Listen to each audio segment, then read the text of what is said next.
Muhammad ibn Ishaq ibn Mandah rahimahullah alifariki mwaka 395.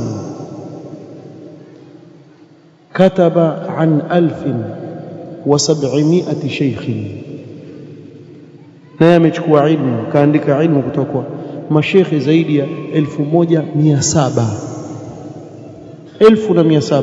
Na hii pia ya kuonyesha wewe wakati wa salaf wanaovioni namna walivyokuwa wengi. Wakati wa salaf ulama walikuwa ni wengi, na ndio maana wakati ule watu wa bid'a walikuwa hawana nafasi ya kunyanyua vichwa vyao, wakiogopa, kwa sababu akinyanyua kichwa chake tu kuna mashekhe hao wa kisunna kwa maelfu, utakabwa, upigwe nyundo kwa huku, upigwe nyundo kwa kule, ukijishtukia hivyo usikia kisunzi, Hamis khurafi tena, nishawacha, lazima useme hivyo. Leo hao wasema kwa sababu wazungumzaji wa sunna wako wachache, ndio muona wainua vichwa vyao. Alafu wengi katika watu maskini hawana elimu, hawaelewi. Kwa hiyo zungumzwa jambo la kielimu pale, akatahadharishwa mtu asielewe, bali akajiona yeye mjuaji. Anapoona wale mashekhe wa kihizbi wakaa na makhurafi, wakaa na nani, bwana hivi ndio inavyotakikana bwana, mashekhe wakae pamoja bwana, katika nini? Kula pilau. Kama dini haisemi hivyo, alikuwa mimi nasema wewe nani, watokea wapi? Sasa maneno hayo umeyatoa wapi maneno hayo? Lakini watakuelewa? Hawezi kuelewa.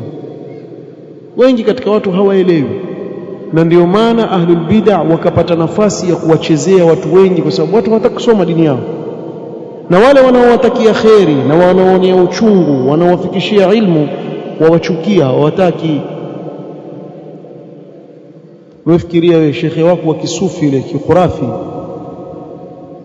leo akupa muhadhara kwenye maulidi, kesho muimbaji kwenye harusi mbele ya wanawake aimba. Aimba pia yeye yumo, ashindana na wale waimbaji wa kifasi, shindana nao. Alafu kesho waje kumkuta yule khurafi maskini yule mfuasi yule bado yuko pale pale. Shekhi wangu bwana, wewe huna haya wewe bwana? Wewe waonaje ungelikuwa waishi Umarekani kwa mfano, shekhi wako na shekhi wangu Michael Jackson, wewe ujiona uko sawa wewe? Wewe si mzima wewe. Na huyu uko Afrika, shekhi wangu Bob Marley bwana. Sasa tofauti iko wapi? Sema wale makafiri, lakini si waimbaji tu, na nyinyi pia mna mshekhe wenu waimbaji, aimba aimba kwenye harusi katikati ya wanawake na nini, hajali.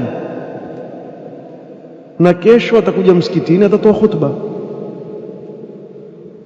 Alhamdulillah, ahlu sunna hawezi kukubali upuzi kama huo. Wewe jaribu kujifanya ni imamu wa msikiti, kisha nenda kaimbe harusini kwa wanawake kule, kisha uje msikiti wa sunna, uone utafanywa nini. Innal hamdalillah, wewe utavutwa ukosi chini. Simame mtu mwingine atoe khutba, tukupe wewe khatibu kutoka wapi? Wataka kuzungumza nini hapa? Useme nini wewe muimbaji mkubwa? Haya bara, tafuta mahali pa kwenda. Hatuna maimamu waimbaji hapa, hakuna mtu wa sunna atakubali upuzi kama huo. Lakini maskini watu wachezewa, na ndio mashekhe wao.